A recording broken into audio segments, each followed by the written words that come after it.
This is a mental hospital. The man smeared feces all over the wall, then ate the feces and made a victory gesture towards the door.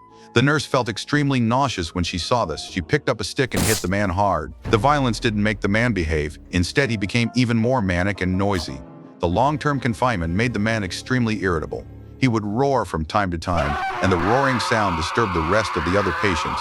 The nurse pushed the door open and gestured with a shush to signal the man to be quieter. However, the man not only ignored her, but also roared at the nurse.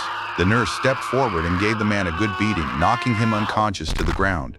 In this oppressive ward, the man's condition worsened. When he heard a woman roaring upstairs, he roared along. The nurse came over to warn him when she heard the noise.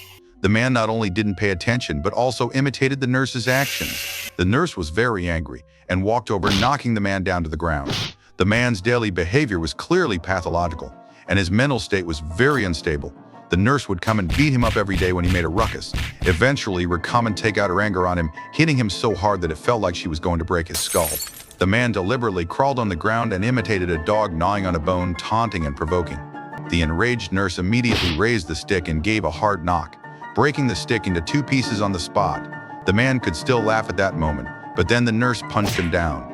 On this day, the man perversely sat drinking coffee and reading the newspaper. The nurse felt a little surprised. After entering the door, the nurse casually put the stick on the table and crossed her arms to look around the room. While the nurse bent down to get closer, the man quickly grabbed the stick and knocked her out at once. He also kept swinging the stick and beating the nurse, who eventually lost her vital signs.